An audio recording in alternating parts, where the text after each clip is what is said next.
Okay, welcome to another episode of On the Wrist from Off the Cuff. Today I have another fun review for you from the brand Seiko.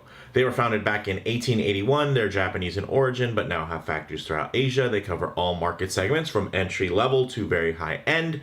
And in terms of the type of watch, I consider this a traveler's watch. Some key characteristics and design language you're looking for a watch you can travel with. You're going to want, of course, either a GMT or some type of world timer functionality where you're able to track multiple time zones with relative ease. This is the Seiko 5 Sports SSK003. Or the Blueberry, as it's starting to affectionately be called by Seiko fans everywhere. These go for $475 in terms of their MSRP. But I did purchase this one from Belmont Watches, so definitely check their site for current pricing and availability. They're located out of San Diego, but they do ship all over the place as well, all across the US. So they do have great prices, great inventory, and I have to say, in terms of customer service, their team is definitely really fun to work with. Normally, I would just kind of have them lend stuff in for me to take a look at.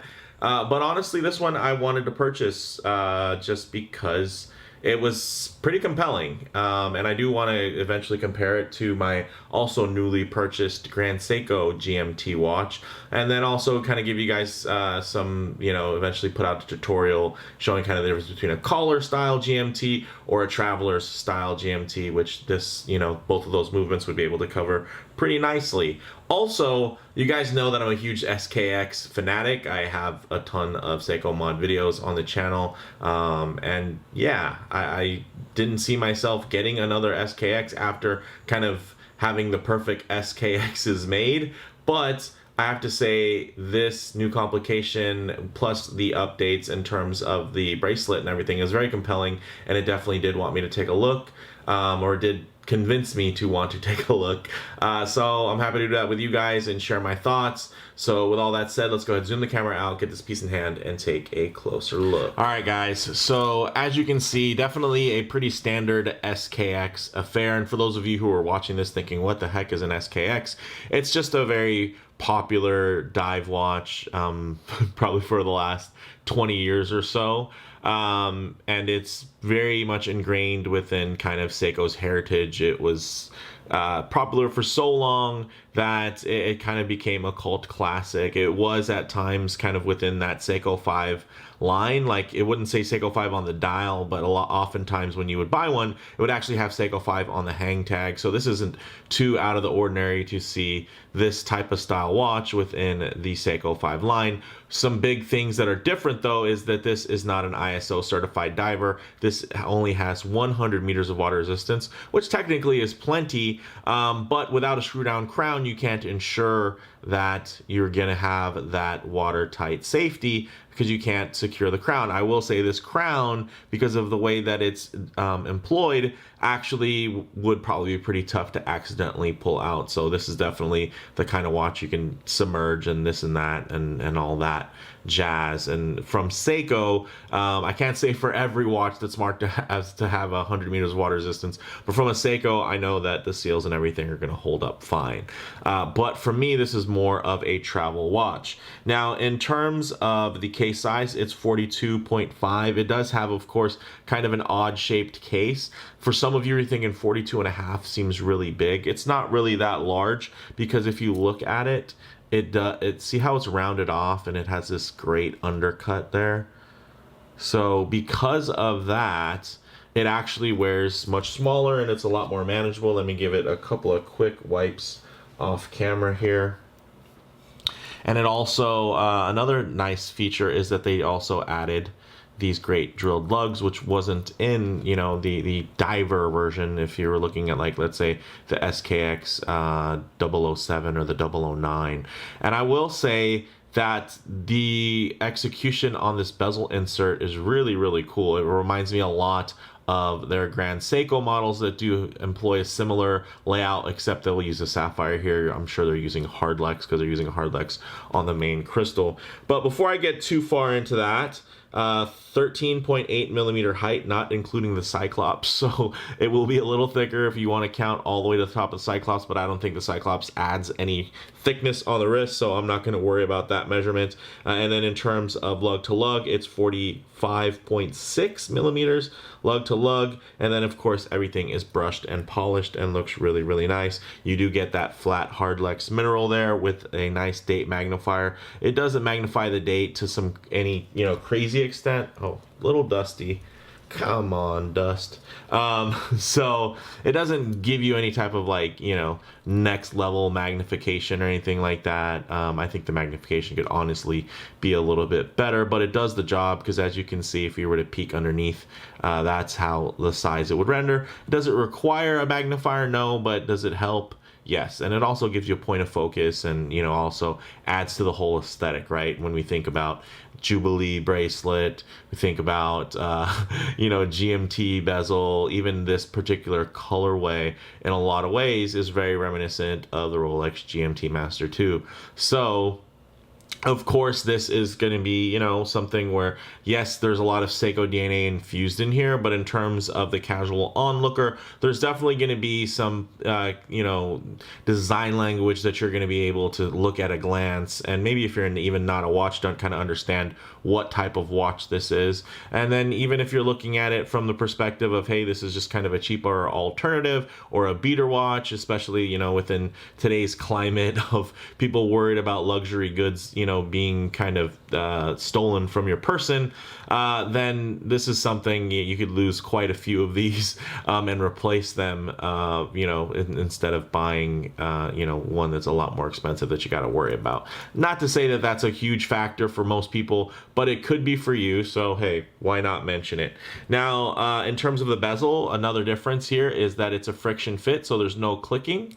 I think ideally we would, have a 24 click bezel. Unfortunately, there isn't one, so there's no clicks. And I will say that the friction is a little bit on the softer side. So this is one where, let's say you try to wipe it off with a rag or something that you keep in your pocket, or you wipe it off on your shirt, you might accidentally slide that. But again, it's not a dive watch, so it's not like you're going to be timing your dives and it's a life or death thing. This is a collar style GMT, so worst case scenario, you're going to make that call a little bit later, a little bit earlier if you're not paying attention. But typically when you're using a GMT or something like this, you will use it specifically as you're making the call, or before you make the call and set it, and then you kind of do the calculation. It's more action oriented, right? You're going to do the calculation, then you're going to use it. It doesn't really matter what happens to it after you figure it out, right? So after you figure it out, let's say you set the time for the time in Japan or the time in New York. I'm here in California. After I do after I figure out what time it is, then I can just keep that, and I'm not going to worry about it too much. And then you're still going to always have, of course, that inner chapter ring to track the main one. And then if you want to calculate a secondary, or I should say tertiary, right, a third time zone, then that's when you can slide this over and figure out anything else. So it ends up being kind of a non-issue for most folks, at least within a very normal type of use case.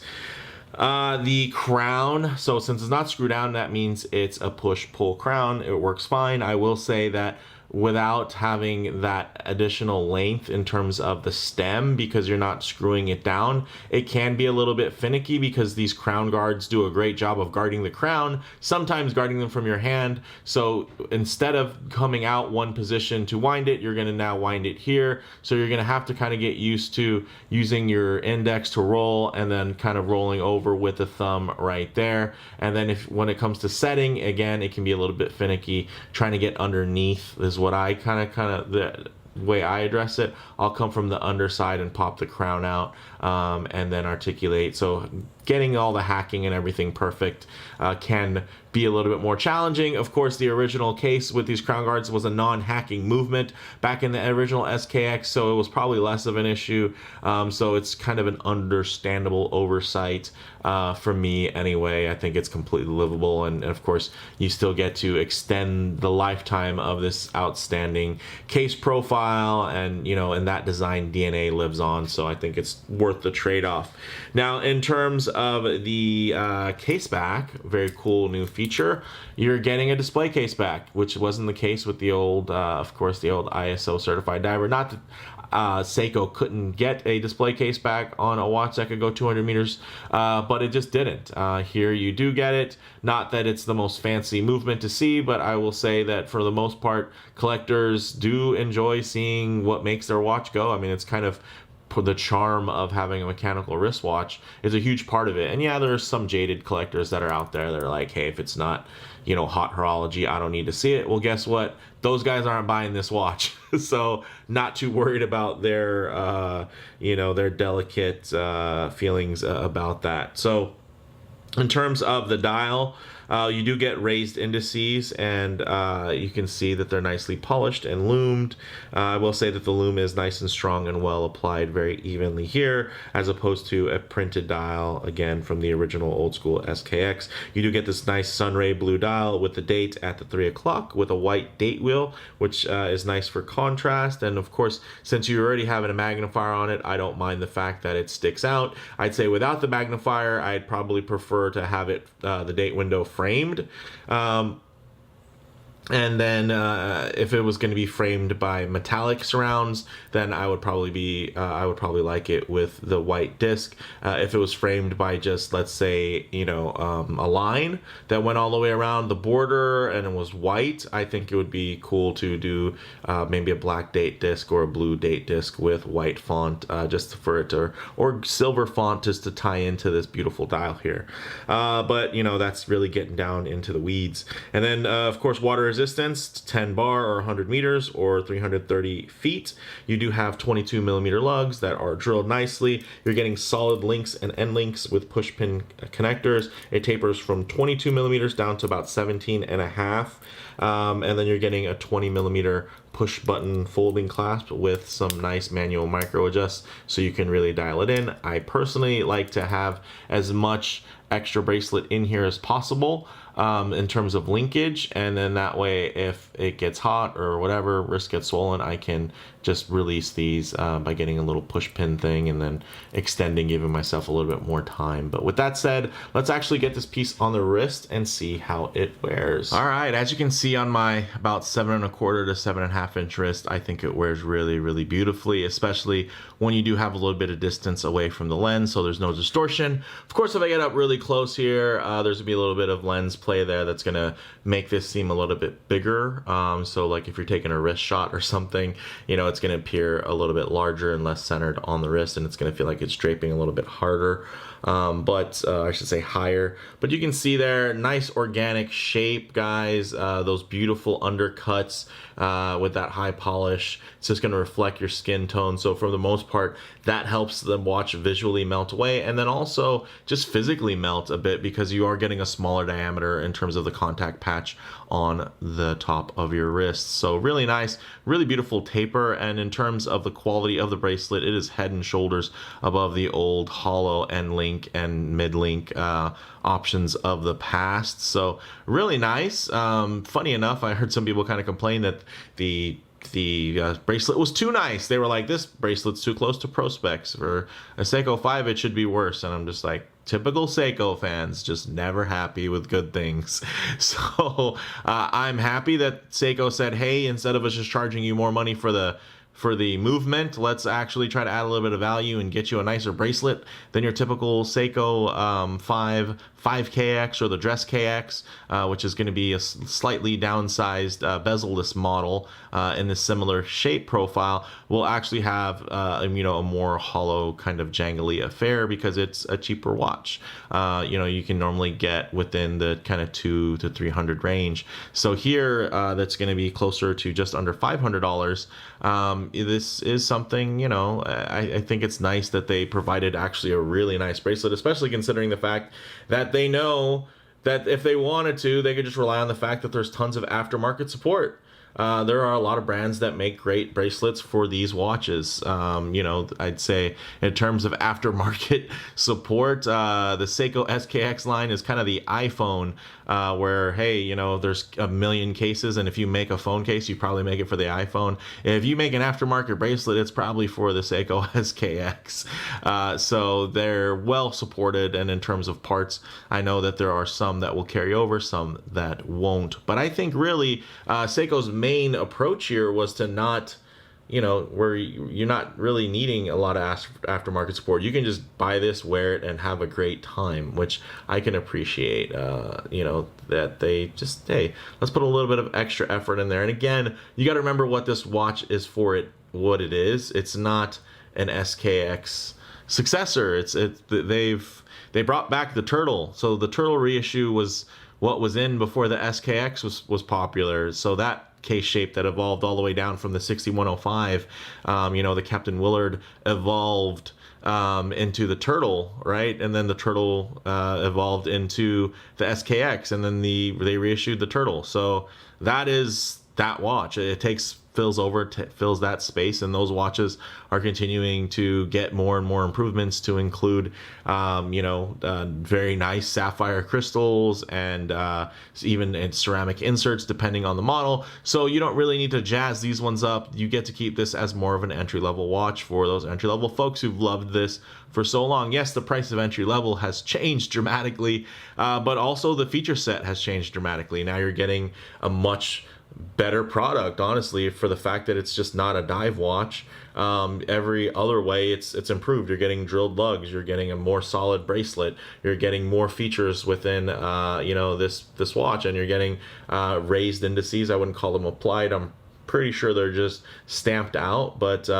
it's still better than printed, and it works. For all intents and purposes, it works really well. So with that said, although this isn't a diver, it still has great lume. So we'll set up some lume shots, the light transition, and closing thoughts. Okay, we'll go ahead and add the lights here. As you can see, very nice, great orientation as well, so you can't argue with that. You know where 12 o'clock is. That's why I like to kind of have these a little bit off center, instead of completely lined up parallel and everything when I do these shots, because it gives you a chance to say, hey, in the dark, do I really understand the orientation of what time it is? The nice thing is also, although that minute hand is kind of covering the hour hand, you still have that reference, although you can't see the of course, that slide scale. So it would be nice, but actually if we turn the lights on, you can't see the chapter ring, even it's bright. Maybe you could if you had it closer to your face. But one thing I like to work in is some low light transition, because you're not always going to be out in the middle of a field enjoying direct sunlight. A lot of times you're going to find yourself coming out of buildings, walking underneath overhangs, or maybe the shade of a tree, possibly just spending time in your favorite automobile. So it's nice to see what these watches render like in terms of their colorways, in terms of their fit and finish, in less than optimal lighting, to include even some harsh high contrast lighting here, which typically would expose any type of defects within that finish. But you can see that the light just dances and glides very, very nicely and evenly over those brushed links, and you do get a nice deep dark luster from the polished sections. You're also getting a real great idea of how this dial plays, and you can see it is a very nice dial that is very big on contrast, meaning that instead of it always appearing to be a super vibrant blue, a lot of times it's going to be a dark blue with those beautiful kind of indigo stripes going through it, really lighting up brightly. So you're going to get some nice color play that definitely suits the watch really well. And then of course the same goes for that bezel insert, where you're really only going to notice the blue at a certain time. And the reason why it is split like that is because it actually is denoting daylight versus evening, kind of halves of the day, in terms of 12 hours here, 12 hours there. So very cool, and kind of within the wheelhouse of this type of watch. And you can see it's just a really handsome piece, and I'm really digging how the blues flow together. I know a lot of photography kind of can make the blues on here seem very different, like they don't really match. And it's not just photography and videography, it's sometimes just the nature of the way that the light hits it. But I will say that there's plenty of times in regular situations where these look really bang on in terms of the way everything matches. So I'm glad that they didn't kind of go too safe and just make it a really flat, like let's say an aluminum bezel insert. I think that the way that they did it with the Hardlex was really playful in terms of the light, keeping things visually interesting and, you know, making things really work. So for me, guys, closing thoughts on the wrist, it definitely wears like a classic SKX-007 or a 009 with a substantially nicer bracelet that removes most of the tinny shortcomings while retaining the charm and comfort of those old Jubilee bracelets. So very nice. And it didn't add too much heft either, because you can always kind of go the other direction and make things a little bit overbuilt. And I think this watch is nicely balanced, and it still feels like something fun, something that you can put on your wrist and not worry about, which is great. And then in terms of model variants, it's also available with a black dial with red and gray accents, or an orange dial with gilt and black accents, which are both very classic. I was kind of eyeing the black dial model initially, but because my Grand Seiko GMT has a blue dial, I figured it would be nice to do kind of a blue to blue comparison for whenever that time comes. So look forward to that in a future segment. In terms of comparable models, sure, you might be able to find something, maybe gray market from something like Tissot, that might be comparable, but I doubt you'll find anything nearly as iconic and as well loved as this kind of ode to the SKX.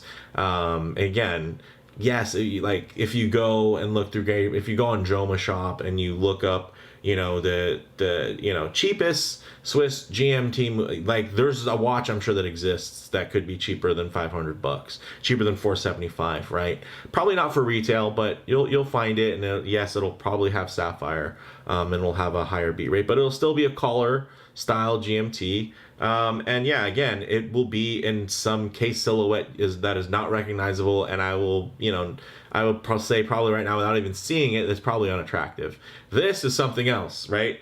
This is really iconic, and it shows again that Seiko's listening, that they're not just you know, kind of silently you know, doing their own thing. They're paying attention to what we do.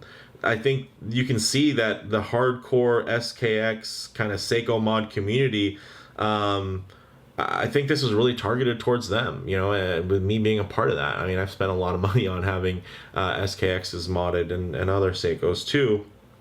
And, you know, I can't tell you how many times I've seen that useless bezel insert people will put on there without a 24-hour hand, and it just annoyed me. But the fact that people kept doing it shows that that's what people want, and people like that. And Seiko was keen enough to pay attention to that. So they're paying attention to that mod community, and by them re-releasing the Seiko, yes, it's slightly down-spec, but it's also up-spec as well, right? Because it has now a better movement that offers hacking and hand winding. So that's great. Which was a huge deterrent for a lot of people for a lot of years. So yeah, they're listening, and yeah, this is a, you know, a real entry-level gem into that Seiko 5 Sports line. You know, and you think about the Seiko 5 Sports, from field to fleegers to everyday adventure, you know, they really have all your bases covered. It really is kind of a sub, yes, it's a sub brand of Seiko, but I mean, it almost can stand on its own because it has so much to offer, which I think is great. And they're doing all these fun collaborations, so who knows what's next for this movement or this particular model, even, right? Like maybe they'll do a Street Fighter collaboration for these watches, or maybe they'll put this watch in the Dress KX. Like if they put this movement in the Dress KX, I'm absolutely getting it. I would love to see that with the smooth bezel. Maybe they could even etch in a 24-hour scale on the outside. Then it would really match my Grand Seiko GMT. But that would be really fun. There's just endless ideas here. So yeah, they've added a traveler's watch, as this is kind of their reverse halo into their affordable lineup. Like this is an aspirational piece for those who are never going to spend $500 on a watch. Which I think is fun. It's kind of like, you know, a Civic Type R. It's an expensive entry-level model. It's a classed up, dolled up, you know, spiced up, however you want to call it. It's it's fun, right? Because it still has those key things that you like in terms of the attainability and the accessibility, but now it's just adding some more value. So again, I'm not comparing this, which I think it would be silly to, comparing this to some, Longines, recent release or something. That's not what this is really trying to do. This is definitely targeted at a very specific demographic that I think you're going to absolutely love it, and I'm included within that group. No, it's not a perfect watch, but you know what? I'm really not expecting a perfect watch for $475, to be quite honest. So, yes, other brands and other companies and a lot of, these factory micro brands can put out stuff that might have more specs for less money. But again,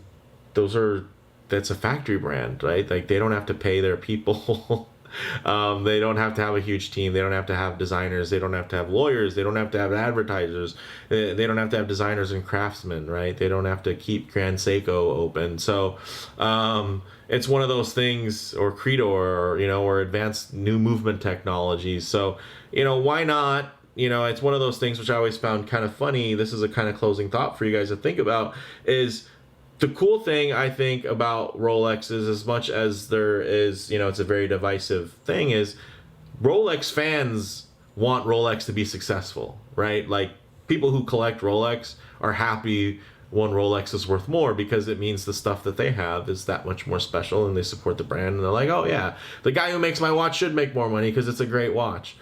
For some reason, the sentiment towards Seiko isn't always that way. It's just like there's a lot of people that are like, oh yeah, no, Seiko should still be $150. It's just like, I mean, is anything from 20 years ago the same price it was today? Not really. And I would say that we're still fortunate enough to, if we do want to buy things, from Japan, right now the yen is down and you can get some pretty nice discounts. So we still have that availability. That market's still there. So yeah, I mean, for me, yeah, the guys who work at Seiko, they deserve a raise. They've been doing a great job. Yeah, obviously nothing's perfect. There's always going to be some issues here and there, but I've found those same things in Swiss watches that are a lot more expensive than Seiko's, in terms of dust on the dial, or a smudge, or things being unaligned on a bezel. So yeah, you can't, of course, we're much louder within the Seiko community to call Seiko out. Man, 10 minutes of from when the lights went out till now. This is a long one, guys. So definitely leave me your thoughts. This turns into a ramble, but I would love to hear your guys' thoughts on this piece. I'm a big fan and look forward to more on it. And some, future content that'll come along the way. So if you like the video, please do like. And if you already, please subscribe for more content just like this. Thanks, guys.